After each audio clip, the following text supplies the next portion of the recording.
Writing a summary process.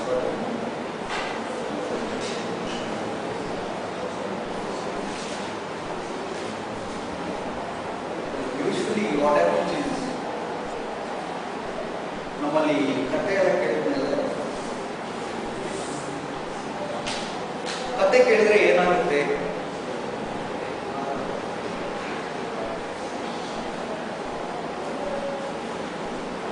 ಅಷ್ಟೆಲ್ಲ ಬೀಳಬೇಕು summary. Because it will be very difficult and I think impossible to summarize the issues that has been discussed over a span of 2 years. For me today is the culmination of a journey which started third semester. Today we are completing.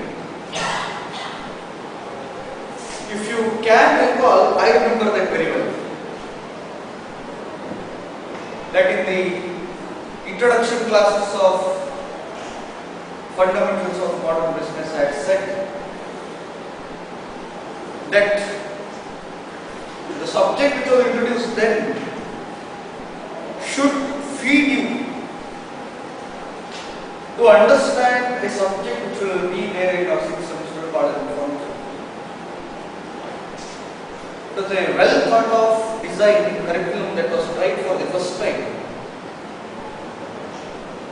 And today we are culminating this particular journey. In a sense, all of you should remember that this course, this particular course which we have called as Information Systems, is the heart of what we want to convey. When you came into this particular engineering stream, I don't know how many of you knew what you learned. This course should give you a very comprehensive idea of what you are expected to do in your professional life. All the courses that you have learned till now, you should think it as a build-up to this course. And what the course you will be studying after this is just a way to understand this subject in a better way.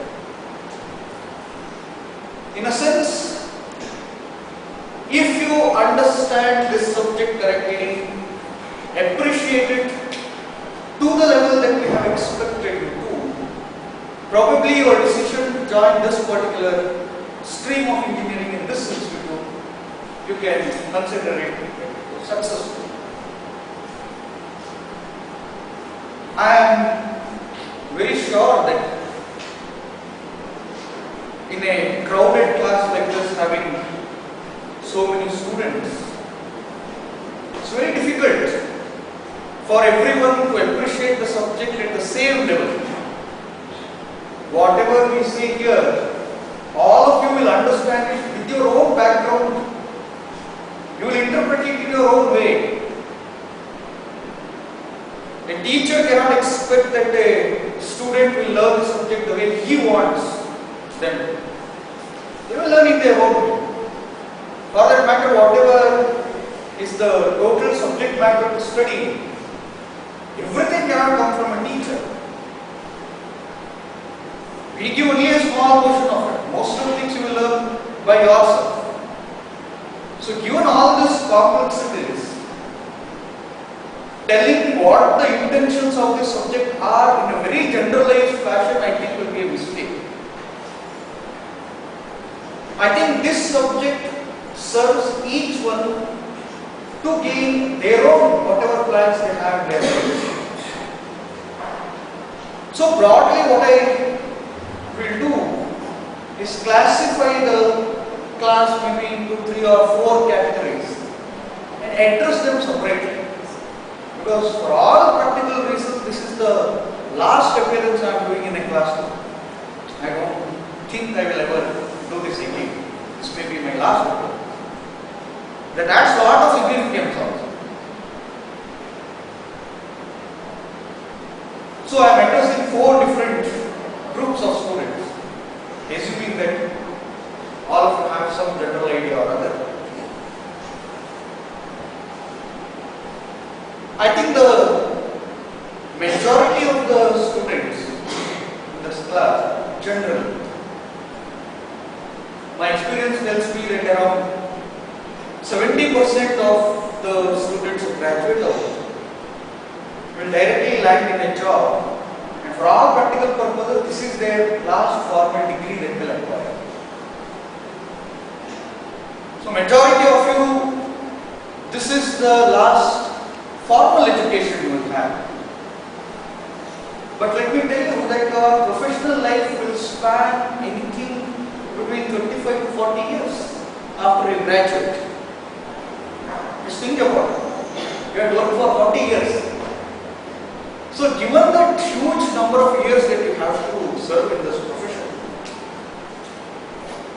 it will be foolish for you to assume that whatever you have to study, you will study in this 4 years.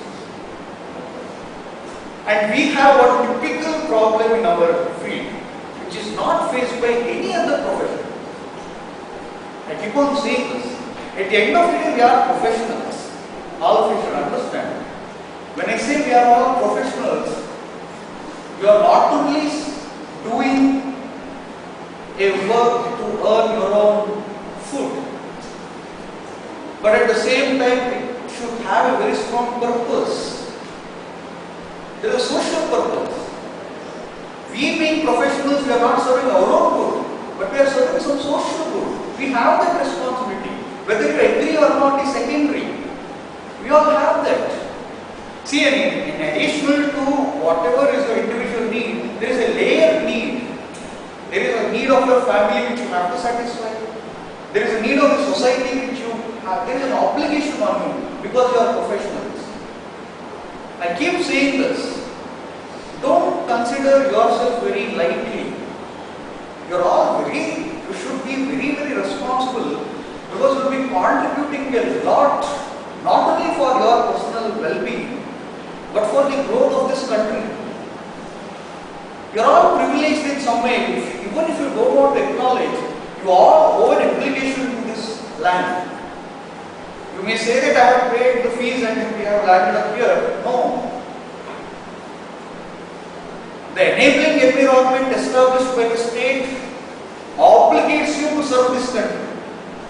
It is another matter that most of you will not be ready to accept that responsibility. So there is a professional obligation, please remember, on you, which you have to serve. Our professional obligation